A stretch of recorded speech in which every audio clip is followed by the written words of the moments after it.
சிவபெருமானுக்கு தன் பிள்ளையை விருந்தாக படைத்த நாயனார் பற்றி தெரியுமா?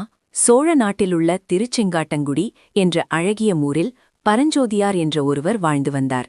அவர் சிறந்த சிவபக்தர். பரஞ்சோதியார் தம் துணைவியார் திருவெண்காட்டு நங்கையாருடன் சேர்ந்து நல்லறம் புரிந்து வந்தார். சிவனடியார்களுக்கு தினமும் விருந்தளித்த பின்னரே தாம் உண்பார். அடியார்களிடம் மிகவும் மிகச்சிறியராய் நடந்ததால் அனைவரும் அவரை சிறு தொண்டர் என்று அழைக்கத் தொடங்கினர். சிறு தொண்டரின் மகன் சீராளன். அவன் கல்வி கற்கும் பருவம் வந்ததும் பாடசாலைக்கு சென்று கல்வி கற்றுக் கொண்டிருந்தான். ஒரு நாள் புகழ்பெற்ற திருஞான சம்பந்தர் அவர்கள் அந்த ஊருக்கு வந்தார்.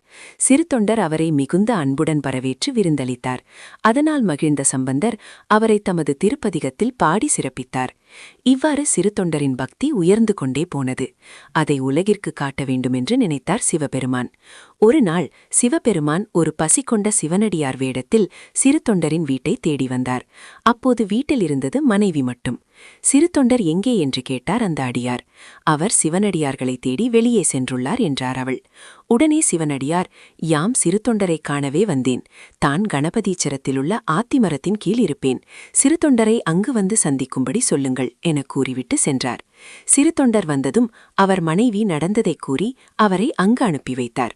அடியாரை கண்ட சிறு தொண்டர், அடிகளே, ஏழை குடிலுக்கு எழுந்தருளி உணவு உண்ண வேண்டுமென முறையிட்டார். அதற்கு அவர், எமக்கு அமுதளித்தல் உம்மால் இயலாது என்றார். அதற்கு சிறு தொண்டர், அடிகளின் உணவு முறையை தெரிவியுங்கள், அவ்வாறே செய்விப்பேன் என்றார்.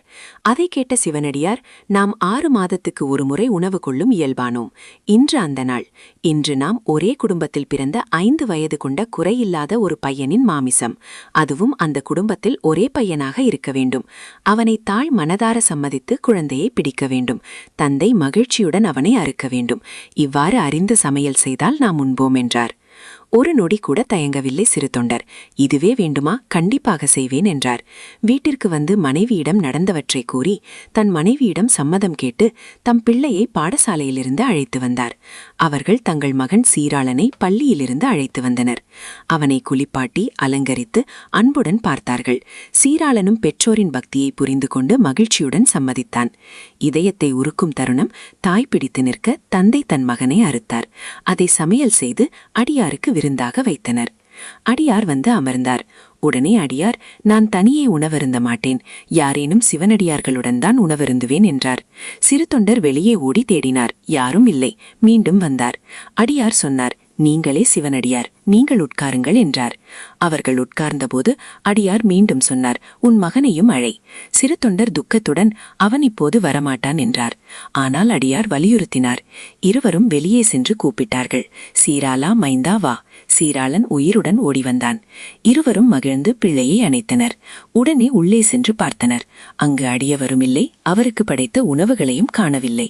அப்போது சிவபெருமான் உமாதேவியாருடனும் முருகப்பெருமானுடனும் அவர்களுக்கு காட்சியளித்து அருள் சுரந்து தங்களை பிரியாத பெருவாழ்வு நல்கி உடன் அழைத்து சென்றனர்.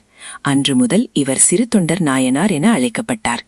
உண்மையான பக்தி என்பது நாம் மிகவும் நேசிப்பதையும் இறைவனுக்காக விட்டுக் கொடுக்க தயாராகும் மனநிலை. இந்த மாதிரி ஆன்மீக கதைகள் தெரிஞ்சுக்க லைக், சப்ஸ்கிரைப், கமெண்ட் பண்ணுங்க.